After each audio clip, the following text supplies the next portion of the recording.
시간 우리에게 주신 하나님의 말씀은 요한일서 1장 5절에서 10절입니다. 신약 388쪽입니다.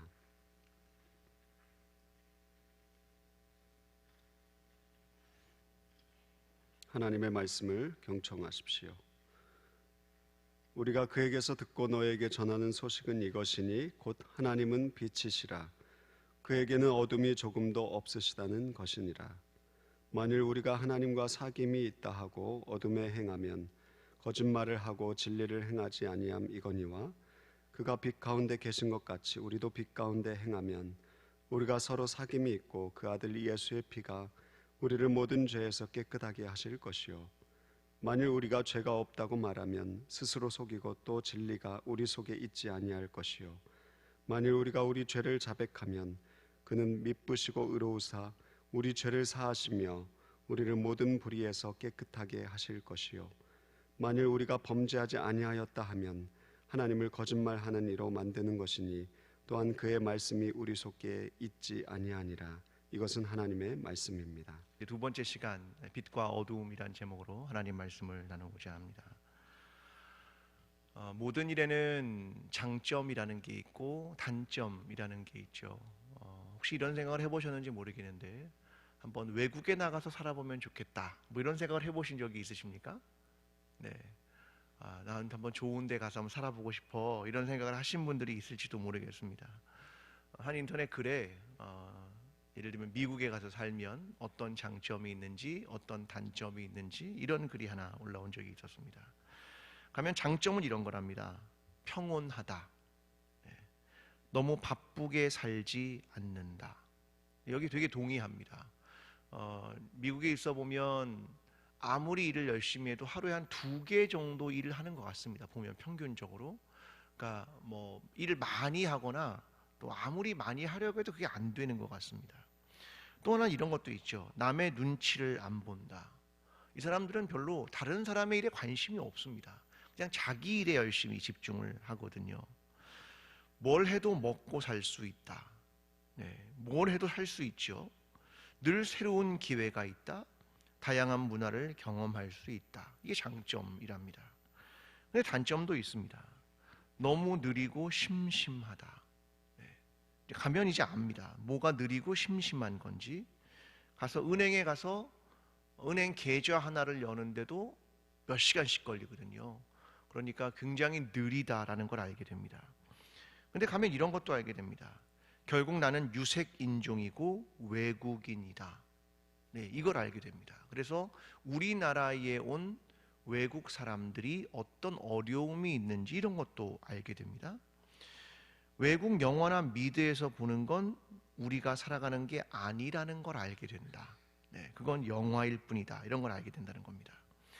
여러분, 우리가 살아가는 세상에는 빛이 있고 어두움이 있는 것처럼 어떤 일에든 장점이 있고 단점이 있는 게 맞는 것 같습니다.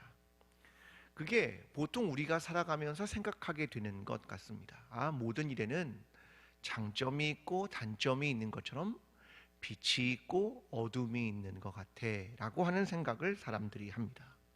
이걸 뭐라고 말하냐면 이원론 이렇게 말합니다. 이게 2개가 다 공존한다 이렇게 말합니다. 그러면 기독교는 뭐라고 말할까? 빛과 어두움에 관해서 말하는 것은 창세기 1장 3절로부터 시작하죠. 이렇게 말합니다. 하나님이 이르시되 빛이 있으라 하시니 빛이 있었고. 자, 이 말이 무슨 말일까? 하나님이 빛이 있으라 하시니 빛이 있었다.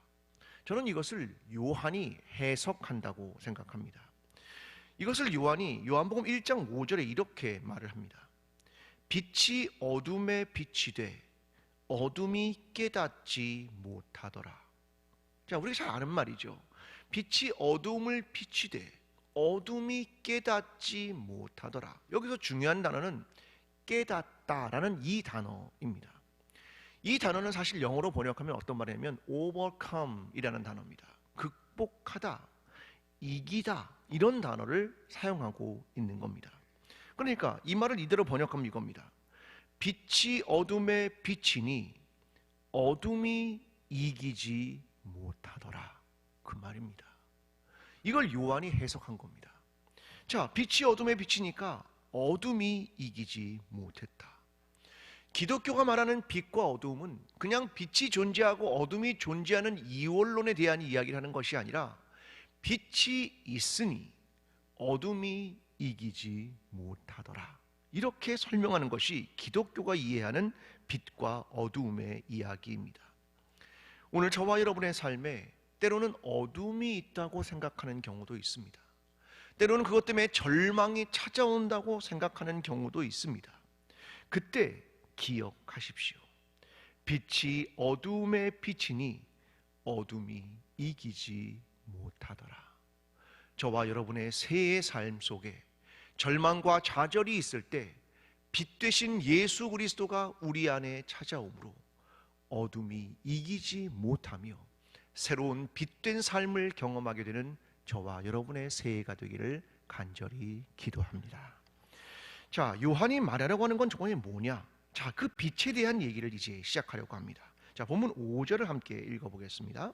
자, 시작. 우리가 그에게서 듣고 너희에게 전하는 소식은 이것이니 곧 하나님은 빛이시니라.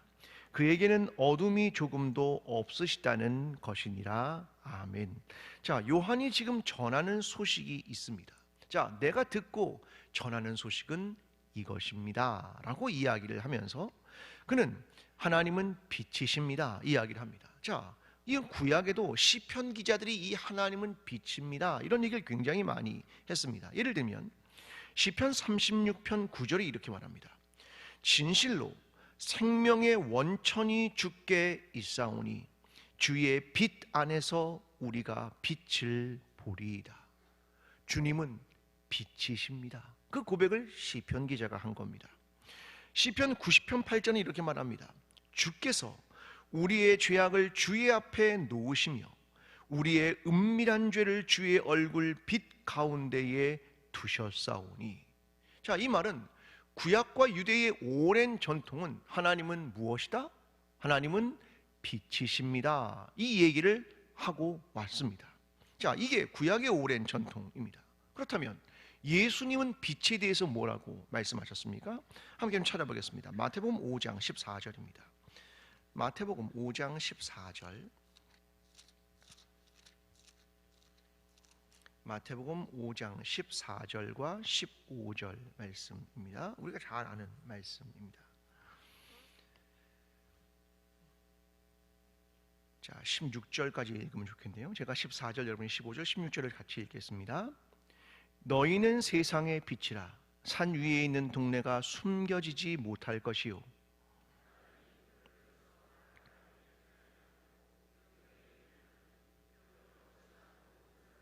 함께 읽습니다. 이같이 너희 빛이 사람 앞에 비치게 하여 그들로 너희 착한 행실을 보고 하늘에 계신 너희 아버지께 영광을 돌리게 하라. 아멘. 자, 예수님의 이야기 뭡니까? 하나님은 빛입니다 그 얘기입니까? 예수님이 여기서 한 단계 더 나아가는 이야기를 한다고 저는 생각합니다. 하나님은 빛이십니다 이것이 아니라 뭘 말합니까? 너희가 세상의 빛이다 이 얘기를 우리에게 들려준다는 겁니다. 자, 이 말은 뭡니까? 빛은 빛의 존재에 머무는 것, 그것이 전부가 아니다. 빛은 비추어지는 것이다. 어디에? 세상에. 자, 이 말은 이런 말입니다. 세상은 죄악이니, 세상은 심판의 대상이니 그냥 빛과 단절하라 그 말이 아닙니다. 너희가 가진 빛을 어디에 비추라고요? 세상에. 왜? 너희는 어디에 비치니까? 세상에 비치니까. 이 말을 하고 있는 겁니다. 너희는 어두운 세상을 비추는 것이 너희의 사명이다. 이것을 우리에게 말씀하시는 것이 예수님의 말씀입니다. 올해부터 폐회송이 바뀌었습니다. 자, 제목이 무엇입니까?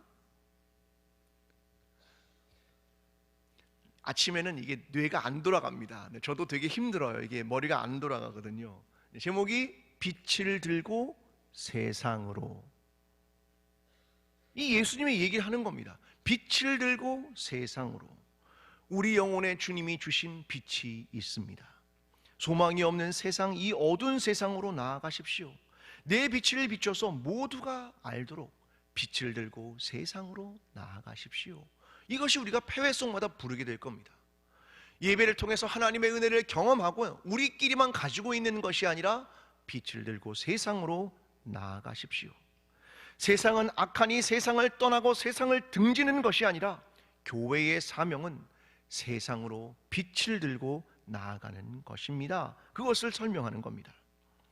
자, 그런데 이 얘기를 요한이 앞에 뭐라고 하냐면 우리가 그에게서 듣고 전하는 소식이다, 이렇게 말합니다. 그러니까 이게 요한의 얘기가 아니라 누구 얘기다? 예수님 얘기입니다.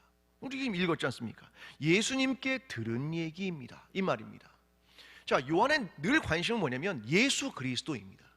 예수 그리스도의 말씀, 여기에 중심을 잡으려고 하는 것이 그의 신학입니다. 그래서 예수님의 삶과 예수님의 말씀과 예수님의 사역으로 늘 가득 차 있는 겁니다. 자, 오늘 근데 이 요한 공동체의 문제가 뭐냐면 그 예수님의 말씀과 그의 삶과 그의 사역을 잃어버리고 있다라고 하는 것이 문제라는 겁니다. 제가 지난 주일날 하나 이단을 설명드린 적이 있습니다. 교회의 가장 큰 문제는 뭐냐면 이 기독론이 흔들리는 건데 가현설이라는 걸 설명했습니다. 자, 가현설은 예수 그리스도가 성육신하지 않았다, 이렇게 육체로 오지 않았다, 이것을 부정하는 것이 가현설이라는 이단입니다. 이게 왜 생겼을까 생각해 보는 거죠. 자, 예수님이 돌아가시고 승천하셨습니다. 이제 시간이 점점 흘러갑니다. 그러니까 사람들의 마음속에 예수 그리스도의 삶이 잊혀지는 겁니다. 그분이 정말 계셨을까? 그 다음 사람들은 그것을 받아들이지 못하는 거죠. 그때 사람들은 어떤 걸 시작하냐면 신화화라는 걸 시작합니다. 실제로 역사에 계셨던 주님을 신화로 만드는 작업을 은연중에 머릿속에 하게 되는 겁니다. 이게 가현적 주님을 만들게 되고 있다라고 하는 것입니다. 뭘 잃어버린 거냐면 기억을 잃어버린 겁니다. 여러분, 우리가 왜 말씀을 듣고 매일 성찬을 하려고 하는 줄 아십니까? 그것은 뭐냐면 기억의 문제와 싸우는 것, 바로 그것입니다. 우리는 사도신경을 예배 시간에 고백을 하죠. 여러분, 사도신경 중에 가장 많은 부분을 차지하는 게 뭡니까? 성부 하나님 얘기입니까? 예수 그리스도 얘기입니까? 성령 얘기입니까? 어떤 게 제일 많은 부분을 차지합니까? 어떤 부분이요? 새벽에도 잊어먹으시는 건 아니죠. 네, 어떤 부분이 제일 많이 차지합니까? 예수 그리스도. 그렇죠. 그는 성령으로 잉태하셨습니다, 이렇게 시작을 하잖아요. 본디오 빌라도에게 고난을 받으셨습니다. 그는 십자가에 죽으셨습니다. 그는 부활하셨습니다. 그분은 승천하셨습니다. 그분은 다시 오실 것입니다. 이걸 사도신경에서 고백하는 이유가 있다는 겁니다. 왜요? 이단과의 끊임없는 논쟁을 했기 때문입니다. 이단이 이 가현설을 주장해서 그는 역사적 존재가 아니야, 그는 신이야, 그냥 신화화 해버렸기 때문에 그렇습니다. 그래서 성경이 말하고 있는 게 그는 성령으로 잉태돼서 마리아가 낳았습니다. 그분은 본디오 빌라도라고 하는 역사적 사람, 이 사람이 있는 걸 보면 그는 역사적 인물입니다. 그는 십자가에서 죽으신 겁니다. 그분은 우리의 눈앞에서 승천하셨습니다. 이 모든 건 역사적 사실입니다. 그걸 이야기하며 고백하는 것입니다. 지금 이 교회의 문제는 이 기독론이 흔들린다라고 하는 것이 가장 큰 문제였다는 겁니다. 두 번째 문제는 이겁니다. 윤리적인 삶의 문제. 그들은 믿는다라고 하는 걸 통해서 이 삶을 잃어버리고 있는 겁니다. 여러분, 예수 그리스도를 믿는 것이 무엇입니까? 그냥 주님으로 내가 믿으면 끝입니까?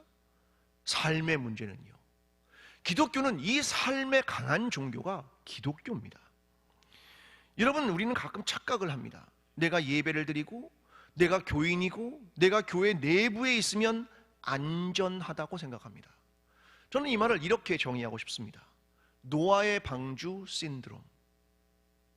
내가 방주 안에 있으니까 내가 다 구원받은 줄 착각하고 있는 것 아닙니까? 예를 들어 보겠습니다. 여러분, 고린도 교회를 보십시오. 고린도 교회에는 수많은 문제들이 있었습니다. 그들은 자신이 거룩하고 자신이 구원받았다고 생각했겠죠. 그런데 어떻습니까? 교인들끼리 서로 고소합니다. 그들 가운데 음행이 있습니다. 근데 교회가 그냥 덮어버립니다. 여러분, 그 안에 수많은 삶의 문제가 하나도 교회답지 않습니다. 우리는 그것을 하나님의 교회, 주님의 교회, 이렇게 설명할 수 있을 것인가라는 겁니다. 아니, 세상의 기준에도 안 맞는데 과연 교회라 할 수 있을까? 이 질문이 우리에게 있지 않겠습니까? 이 공동체의 문제는 두 가지입니다. 기독론이 흔들리고 있다. 또 하나는 삶이 그들에게 사라지고 있다라고 하는 겁니다. 여러분, 우리는 늘 질문해야 합니다. 내가 살아가는 그 상황에서 예수님이라면 도대체 뭐라고 말씀하셨을까? 내가 있는 이 상황에서 예수님이라면 과연 어떻게 행동하셨을까? 이것을 붙들지 않으면 우리는 순식간에 흔들리게 된다는 것을 이야기하는 것입니다. 자, 오늘 보면 6절로 좀 가보겠습니다. 자, 6절의 말씀을 함께 읽어보겠습니다. 시작. 만일 우리가 하나님과 사귐이 있다 하고 어둠에 행하면 거짓말을 하고 진리를 행하지 아니함이거니와. 아멘. 자, 그 얘기를 우리에게 하는 겁니다. 자, 나는 하나님과 사귐이 있습니다, 난 예수 그리스도를 믿습니다 라고 말하면서 어둠에 행한다면 뭘 하고 있는 것이다? 거짓말하고 있는 것이다. 우리는 하나님과 사귄다고 말하면서 빛 가운데 있지 않으면 거짓말하는 것이다, 이렇게 얘기하는 겁니다. 이게 초대교회만의 문제였습니까? 한국교회는요, 한국교회도 다르지 않습니다. 오늘의 한국교회의 문제는 뭡니까? 보수와 진보로 딱 나눕니다. 마치 빛과 어둠으로 확 나누는 것처럼 다 자기가 그냥 빛이랍니다. 여러분, 근데 이 패러다임을 누가 만들었냐면 세상이 만든 겁니다. 세상은 보수와 진보로 딱 나누지 않습니까? 그걸 교회 안에 그냥 가지고 온 겁니다. 그래서 분열하게 되는 거죠. 여러분, 복음의 핵심이 무엇인데요? 사랑이죠, 용납이죠, 포용이죠. 이게 기독교가 가지고 있는 근본적인 정신을 잃어버리고 나서 둘로 그냥 나누려고 하는 시도를 하게 되는 것 아닙니까? 여러분, 그리스도는 하나입니다. 복음은 사랑입니다. 오늘 우리는 과연 어떠한 삶을 살아야 할 것인가? 이것에 대해서 요한일서가 우리에게 질문을 하고 있는 겁니다. 여러분, 청년의 신앙을 갖는 것이 무엇이라고 생각합니까?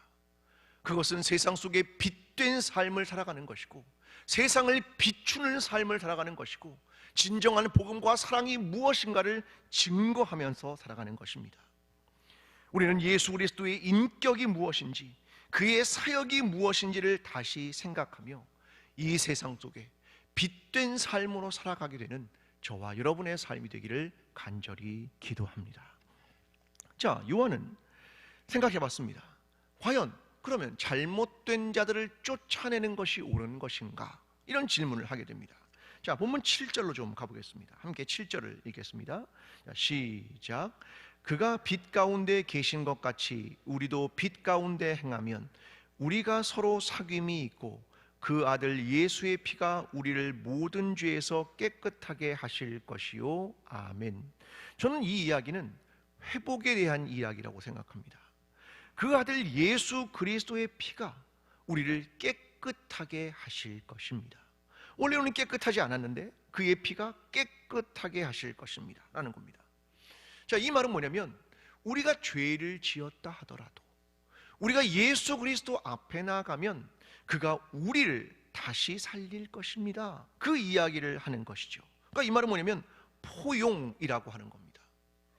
자, 요한 3서 10절의 말씀을 좀 보겠습니다. 자, 요한 3서 10절입니다. 자, 이 사람들이 어떤 일을 했는가를 보여주는 말씀입니다. 요한 3서 10절 말씀을 함께 보겠습니다. 자, 시작. 그러므로 내가 가면 그 행한 일을 잊지 아니하리라. 그가 악한 말로 우리를 비방하고도 오히려 부족하여 형제들을 맞아들이지도 아니하고 맞아들이고자 하는 자를 금하여 교회에서 내쫓는도다. 아멘. 어떻게 한 겁니까? 맞아들였습니까? 내쫓았다, 그렇게 말하는 겁니다. 이게 지금 잘못된 일입니다, 이것을 설명하고자 하는 겁니다. 내쫓는 건 잘못입니다. 여러분, 우리를 힘들게 하고 악하고 이런 사람을 내쫓으면 좋은 겁니까? 안 좋은 겁니까? 자, 말을 바꾸겠습니다. 그렇게 하고 싶습니까? 그렇게 하고 싶지 않습니까? 날 너무 힘들게 해. 저 사람 아니야. 그럼 어떻게 하고 싶습니까? 안녕히 가십시오. 길을 열어드리겠습니다. 이렇게 하고 싶은 마음이 딱 들지 않습니까? 아니, 사람은 다 그런 마음이 드는 겁니다. 내쫓고 싶죠. 그러면 간단하거든요. 근데요, 우리는 다시 생각을 해봐야 됩니다. 그 다음 구절 11절입니다. 요한 3서 11절 함께 있습니다. 시작. 사랑하는 자여, 악한 것을 본받지 말고 선한 것을 본받으라. 선을 행하는 자는 하나님께 속하고 악을 행하는 자는 하나님을 배웁지 못하였느니라. 아멘. 저는 성경이 이게 힘듭니다. 내쫓고 싶으면 하나님이 그래 잘한 거야 그렇게 하면 좋은데, 여기에 바로 우리에게 말을 합니다. 선을 본받으라. 악한 것을 본받지 말고, 악한 자를 본받지 말고 선을 본받으라. 우리는 빌레몬서라는 책을 알고 있습니다. 역시 그것도 굉장히 짧은 단 한 장짜리 성경이죠. 여기에 보면 바울이 오네시모라는 사람에 대한 이야기를 합니다. 오네시모는 노예입니다. 노예의 보편적인 이름일지도 모릅니다. 오네시모. 당시에 로마에서는 이 노예들이 얼마나 있었냐면 6천만 명 있었습니다. 엄청난 노예가 있었죠. 근데 노예의 생사를 주관하는 게 누구냐? 주인입니다. 주인이 어떻게 해도 노예는 문제가 없는 겁니다. 죽으라면 죽어. 심지어는 노예들이 얼마나 많은 십자가형을 당해서 죽었는가, 이게 역사적 기록으로 남아있을 만큼 말입니다. 근데 이 오네시모가 빌레몬이라는 주인에게 가서 돈을 훔친 거 가지고 도망을 간 겁니다. 도망간 것도 죄인데 돈까지 훔쳐가지고 도망을 간 겁니다.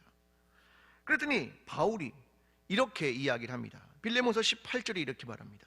그가 만일 내게 불의를 하였거나 내게 빚진 것이 있다면 그것을 내 앞으로 계산하라.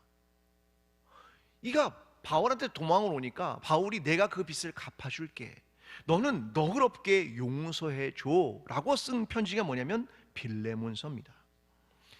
빌레몬에게 바울은 내가 나이가 많고 내가 너를 낳았다, 하지만 내가 너에게 간곡하게 부탁을 한다. 그는 내가 갇힌 자 중에 나은 사람이다. 나의 사랑하는 자녀다. 그를 용서하고 다시 포용해 주어라. 이게 빌레몬서의 전체 내용 아니겠습니까? 왜요? 그는 새로운 존재로 거듭났기 때문에 이 말을 하고 있는 겁니다. 그래서 그에게 용서해달라고 부탁을 하는 겁니다. 여러분, 누군가를 용서하는 일이 쉽습니까? 아니요, 너무 어렵습니다. 누군가에게 다시 기회를 주는 일이 쉽습니까? 아니요, 어렵습니다. 근데 이것을 계속해야 하는 겁니다. 사실 제가 우리 교회 표어를 지을 때 처음에 이렇게 생각했습니다. 청년의 신앙으로 회복되는 교회, 이걸 처음에 생각한 문구입니다. 근데 회복이라는 말은 한번 돌아가면 끝입니다. 그래서 제가 이 말을 바꾼 겁니다. 거듭나는 교회, 또다시, 안 되면 또다시, 안 되면 또다시, 이게 거듭난다고 하는 표현을 하고 있는 겁니다. 여러분 생각해 보십시오. 하나님은 저와 여러분을 어떻게 해주셨는데요? 포용해 주시고 용서해 주시고 또다시 기회를 주시지 않았습니까? 이게 우리가 구원을 받은 이유 아닙니까? 여러분, 예수 그리스도의 피가 어떻게 하는데요? 우리를 모든 죄에서 깨끗하게 하십니다. 미워했다, 깨끗하게 하실 수 있습니까? 없습니까? 있죠. 예수 그리스도의 피인데 누군가 음행했고 살인했고 그러면 깨끗하게 하실 수 있습니까? 없습니까? 있다. 다투고 거짓말하고 도둑질하고 이 모든 것에 대해서 주님은 용서라고 하는 것을 보여주고 있다는 겁니다. 사실 우리는 끝없이 밀어내고 끝없이 잘라버리고 끝없이 밀어내는 것이 우리의 일반적인 생각입니다. 여러분, 저에게는 없겠습니까? 여러분, 저는 없다고 생각하십니까? 저도 있습니다. 힘들게 하는 사람은 어떻게 하고 싶습니까? 가위로 싹둑. 얼마나 쉽습니까? 그때마다 제가 듣는 찬양이 하나 있습니다. 뭐냐면 본 회퍼 목사님이 쓴 글로 만든 찬양입니다. 선한 능력으로. 선한 능력으로. 이 가사는 이렇습니다. 제가 이것을 아마 2년 후에 폐회성으로 쓴다면 이 찬양을 쓰려고 생각하고 있는 겁니다. 내용은 이렇습니다. 그 선한 힘에 고요히 감사하여 그 놀라운 평화를 누리며 나 그대들과 함께 걸어가네. 나 그대들과 한 해를 여네. 그 선한 힘이 우리를 감싸시니 믿음으로 일어날 일 기대하네. 주 언제나 우리와 함께 계셔 하루 또 하루가 늘 새로워. 이 찬양을 계속 들으면서 나는 어떻게 반응할 것인가를 생각하는 겁니다. 선한 능력이 오늘도 나를 새롭게, 악하게 나를 대하는 사람이 있더라도 나는 늘 새롭게 선한 능력으로 대해야 되겠다. 이걸 마음에 늘 다짐하는 겁니다. 하나님의 선한 힘이 우리를 감싸셨기 때문에 내가 또다시 그를 용서하고 또다시 기회를 주고 주님이 우리에게 행하신 그것을 행하는 것입니다. 여러분, 청년의 신앙은 정말 무엇일까? 저는 이거라고 생각합니다. 악에게 지지 않고 선으로 악을 이기는 겁니다. 또다시 용납하고 또다시 포용하고 또다시 끌어안는 것, 이것이 우리가 생각하는 청년의 신앙은 아니겠습니까? 오늘 우리를 힘들게 하고 어렵게 하는 사람이 있더라도 우리가 그를 또다시 용납하고 품음으로 악에게 지지 말고 선으로 악을 이기는 저와 여러분의 신앙이 되기를 간절히 기도합니다. 자, 그런데 무작정 용서가 될까? 이런 생각을 하게 되는 거죠. 자, 오늘 본문 9절로 가겠습니다. 함께 9절을 읽어보겠습니다. 시작. 만일 우리가 우리 죄를 자백하면 그는 미쁘시고 의로우사 우리 죄를 사하시며 우리를 모든 불의에서 깨끗하게 하실 것이요. 아멘. 자, 죄를 지은 쪽에서 할 일이 무엇입니까? 죄를 어떻게 하라고요? 자백해라, 그 말입니다. 자, 용서하는 쪽은 용서를 하면 되는 거고 죄를 지은 쪽은 자백을 해야 한다라고 하는 것입니다. 자, 10절 말씀을 조금 더 읽어보겠습니다. 10절을 읽습니다. 자, 시작. 만일 우리가 범죄하지 아니하였다 하면 하나님을 거짓말하는 이로 만드는 것이니 또한 그의 말씀이 우리 속에 있지 아니하니라. 아멘. 자, 내가 범죄하지 않았다 하면 뭘 하는 거라고요? 하나님을 거짓말하는 이로 만드는 것이다. 여러분, 사람이 용서하고 용서받는 데는요, 무작정 용서하는 것은 온정주의입니다. 뭐가 필요하냐? 내가 잘못했습니다라고 하는 고백이 필요한 거죠. 여러분, 우리는 하나님 앞에 죄인입니까? 아닙니까? 뭐라고 고백합니까? 하나님, 나는 죄인입니다. 이 고백을 하잖아요. 근데 어떤 죄를 지셨는데요? 그러면 얼른 안 떠오릅니다. 나는 죄인인 건 아는데 구체적으로 어떤 죄를 지었는가? 이게 얼른 안 들어옵니다. 왜 그런 줄 아십니까? 민감하지 않아서 그렇습니다. 죄에 민감하지 않은 겁니다. 그리고 우리는 뭐에 늘 민감한 줄 압니까? 다른 사람의 티끌에 민감합니다. 아, 저 사람 저거 좀 잘못했는데? 이런데 되게 민감하죠. 내 안에 있는 들보는요, 잘 안 보입니다. 이게 우리가 가지고 있는 특징입니다. 여러분, 다른 사람의 잘못과 약점에 집착하지 마십시오. 하나님의 말씀은 어떻게 하는 거냐? 하나님의 말씀은 이런 겁니다. 좌우의 날선 검과 같아서, 그죠? 혼과 영과 관절과 골수를 찌르고 마음의 생각과 뜻을 판단해내는 겁니다. 내가 말씀을 받으면 뭐가 찔리는 겁니까? 내 안에 있는 생각들, 그죠? 내 뜻들, 내 마음들, 날 찌르고 있는 겁니다. 그래서 내가 죄인입니다, 이걸 자백하고 고백하는 것 아니겠습니까? 우리는 내가 가지고 있는 문제가 무엇인가를 생각해야 하는 것이 다른 사람의 문제에 집착하면 안 되는 겁니다. 야고보서 1장 26장 이렇게 말합니다. 누구든지 스스로 경건하다 생각하여 자기 혀를 재갈 물리지 아니하고 자기 마음을 속이면 이 사람의 경건은 헛것이라. 난 경건하다고 생각하기 때문에 다른 사람 얘기를 자꾸 하는 겁니다. 쟤는 뭐 어때? 쟤는 어때? 쟤는 문제야. 그게 뭐냐? 내 입을 재갈 물리지 않으면 넌 경건한 거 아니야. 그거 헛거야. 그렇게 말하는 겁니다. 여러분, 뭘 해야 되냐? 입에 재갈을 물려야 하는 거죠. 말하고 싶은 거 다 말하면 안 됩니다. 품으십시오. 그리고 기도해 줘야죠. 이것이 경건이라고 하는 것 아니겠습니까? 사랑하는 성도 여러분, 우리는 새해를 맞이해서 내가 두 번째 기회를 얻은 사람이라는 걸 알아야 됩니다. 내가 죄를 하나님께 자백하면 내가 용서받는 그것을 알아야 합니다. 그리고 또 다른 사람에게도 어떻게? 그 사람에게도 두 번째 기회를 주어야 하는 겁니다. 여러분, 내 죄가 무엇인지를 심각하게 고민하십시오. 하나님 앞에 나아가 자백하고 기회를 얻으십시오. 그리고 우리가 서로가 서로에게 우리가 미안하다고 말하는 것이 필요한 겁니다. 이것이 솔직하게 말해져야 하는 겁니다. 내가 당신의 마음을 아프게 한 것을 정말 미안하게 생각합니다 라고 고백해야 하는 겁니다. 이것이 진정한 공동체를 세우는 것입니다.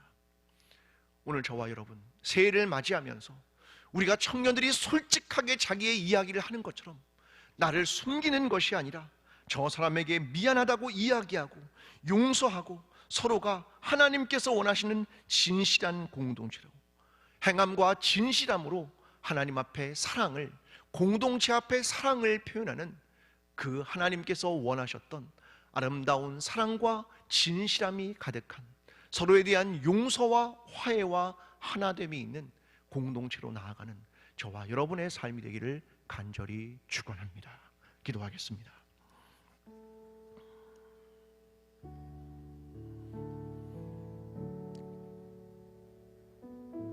하나님, 우리는 내가 두 번째 기회를 얻고 있다는 사실을 믿습니다. 예수 그리스도의 피가 우리의 죄를 자백할 때 우리의 죄를 사하신다는 사실을 잊었습니다. 그래서 우리의 공동체 안에서 서로 용서하고 용서받는 일을 때로는 잊었습니다. 예수 그리스도가 보여주신 그의 용서와 긍휼과 사랑을 잊었습니다. 주님들 생각하게 도와주시고, 주님이 죄인들을 어떻게 대했는지, 주님이 연약한 자를 어떻게 대했는지, 주님이 병든 자를 어떻게 대했는지 그것을 잊지 않게 도와주시고, 오늘도 끝없는 포용과 사랑과 하나됨으로 나아가는 그리스도의 공동체가 될 수 있도록 우리에게 은혜를 주시옵소서. 이제는 우리를 위하여 십자가를 지시고 부활하신 예수 그리스도의 은혜와 하나님 아버지의 끝없는 사랑과 성령님의 교통하심이 오늘 주의 말씀을 듣고 우리가 두 번째 기회를 얻은 일을 기억하며 또 다른 사람을 위하여 두 번째 기회를 주고 끝없이 포용하고 용납하며 우리의 죄를 자백하며 하나님 앞에 나아가기를 소원하는 모든 하나님의 사람들의 머리 위에, 광주제일교회 위에, 나라와 민족 위에 지금부터 영원까지 함께 하시기를 간절히 축원하옵나이다. 아멘.